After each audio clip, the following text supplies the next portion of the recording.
a system for apologizing, for giving an apology that's so good that it solves everything. And I mean everything. If you learn the skill to this kind of apology, not only will it resolve fights that you're in with your significant other or with anybody else, really, with a friend or a colleague, not only does this kind of apology resolve the fight that you're in and get you the forgiveness that you want, particularly if you did something that you know was kind of fucked up, but more than that, when you give this kind of apology, it can prevent the next fight.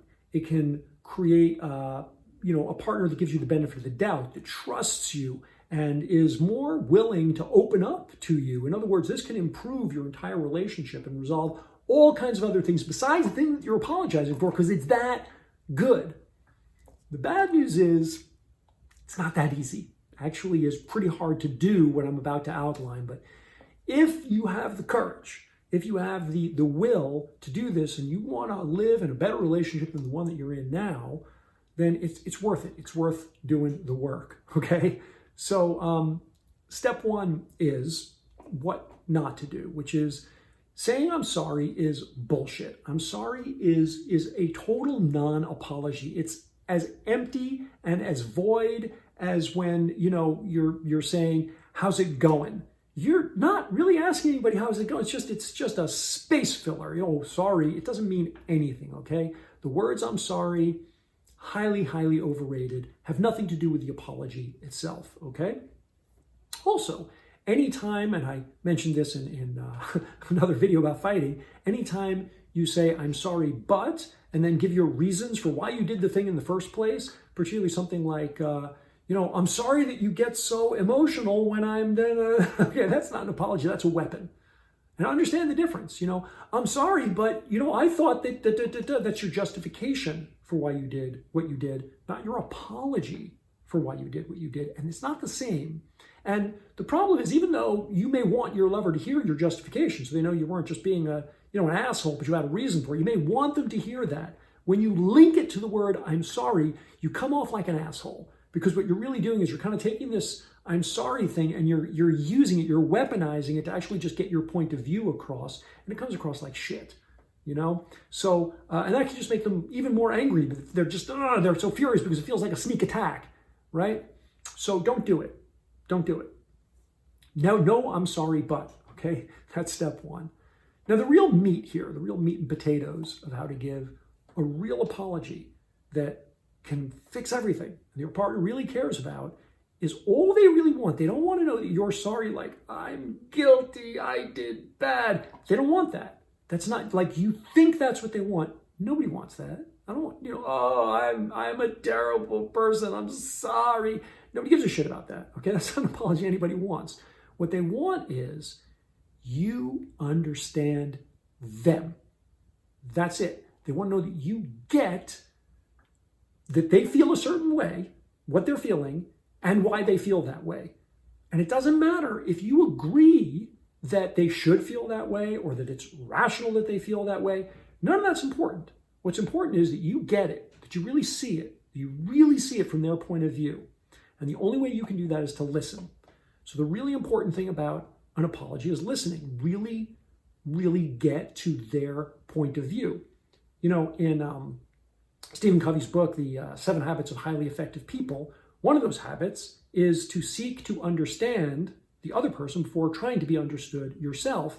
And in an interview once, they asked Covey, about the 7 Habits of Highly Effective Principles. And he said, I wrote that years ago, and I've really come to realize that there's only one that matters. And that's that one, okay? It really is such a powerful thing. And I think you can feel that if your partner did that for you, just how powerful it would be that they really made the effort to understand exactly what is going on. So that requires some really, really high-level listening, and it requires you to unwire a mechanism that we are all pre-wired with. In other words, there's this thing that's inside of humans, automatic, it's been pre-wired in there, like before you were born, it's in the genetics, that when somebody is saying something that you don't like, that you disagree with, your marshaling, you're thinking about all of your reasons why that's wrong. You're coming up with your defenses, you're laying cases, you're preparing your argument for why they're fucked up, for why everything they said is wrong. So they're saying things, and as they're saying them, like, well, I got a good one for that. Oh, I know, wait until I'm going to pound them on that one. Oh, that's what they think. Oh, yeah, I got that. And that's what's going on in your mind. You're busy coming up with your counter arguments. And the problem is, when you're doing that, you can't hear what they're saying. So there's this very, very difficult, very hard thing to do, which is to turn this thing off that all of us humans are pre-wired with. And instead of listening carefully for all the places that you disagree and all the little holes in their argument that you can get them back on, you actually have to do the opposite. You have to listen carefully enough to really understand why they think what they think, even if you think it's nonsense. So like, as they're doing that, you may feel like, wait, I don't totally get that. You have to actually say, well, wait. So you said this. Did you mean this? Or could you tell me more about that? This is not as easy as it sounds, particularly if, there's some kind of an argument going on. You're heated about it. If you really want to give an exquisite apology, though, you have to know what it is you're apologizing for. And to know that, you've got to know what they got mad about in the first place. And to understand what they got mad about in the first place is not the same as figuring out how to get out of it, how to tell them why they're wrong. You actually have to figure out why they're mad. And if you can figure it out, by the way, I want to be clear about this. You don't have to fix it. You don't even have to feel badly about it. That's not what a good apology is. It's not about feeling badly about it. It's not about fixing it. It's only about understanding it. When you can say to them, oh, I get it. The reason you're mad is you said this, and I said that, and when I said that, you thought this, and then that's why I responded with that, and that's why you're mad. Wow. In that situation, I might have been mad too. Done. Perfect. Baked.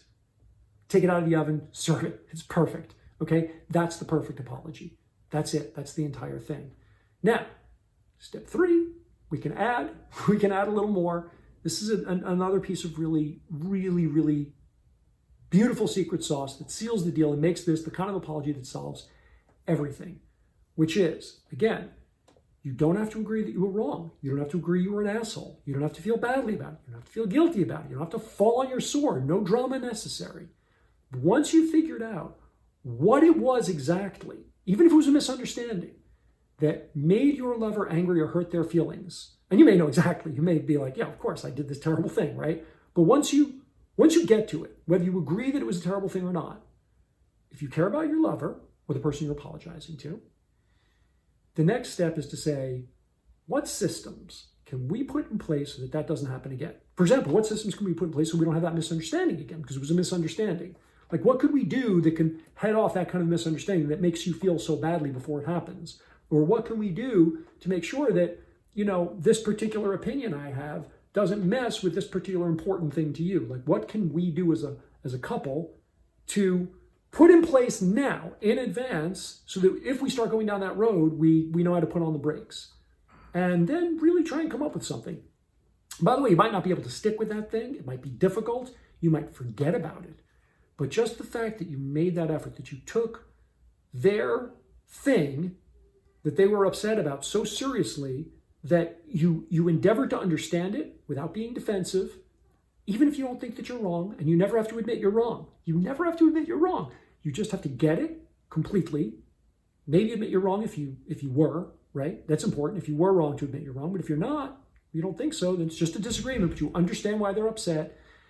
And now, what can we do together? What systems can we put in place so that, I don't screw that up again, or you don't screw that up again, or we don't make this miscommunication that messes with us? And if you follow that, then the relationship that you live in after the apology is much better than it was before the apology. Kind of magical. I really hope you'll give it a try.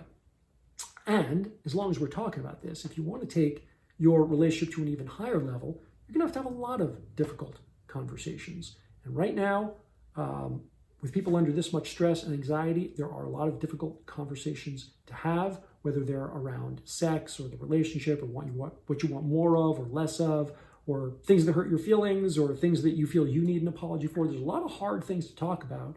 in an intimate relationship, especially if it's a real one, a good one. You know, the more good this relationship is, the more it has the possibility of being true love forever and ever, the more hard things there are to talk about. And so there is a training, a workshop on how to talk about hard things it's exquisite. And I really want you to have it. And it's part of one of my paid programs, but I'm making it available for free right now, simply because everybody wants to do something right now to help everybody else out. And I know that a lot of people are really struggling right now. Things are difficult inside of relationships.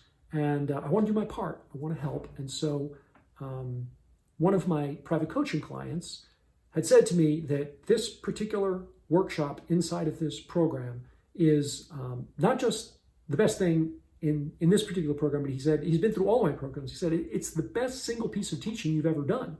And I thought, well, okay, well, that's what I want to give away then. So go over here and get it for free. No strings attached. I really want to put this out there. And my only concern is that because it's free, you might not take it as seriously as if you paid like hundreds of dollars for it. And that would be a shame, because it is really, really worth your full attention. And if you and your lover are serious about living inside a beautiful relationship where you can talk about anything, where you really have enormous trust and you don't have resentments that build up, and your relationship stays playful and fun and silly and completely rock solid, trustable, and sexually juicy across the long term, and you're going to need this skill. And this particular method is one that I came up with. It's based on a lot of other things that I've read, but the way I put it together is my particular method, and it has worked for hundreds of couples to really, really take them to the next level. So I'm pitching pretty hard for something that's free, because I think a lot of people are going to go get it, but very few people are actually going to go through it and do it, because that's just the way, you know, humans are. We don't take things that seriously that we get for free. So I hope you will, though, because I really want to have a chance to make a real difference in your life, a difference that's positive and that will make things better for you. So go over and get that. And thanks very much for watching.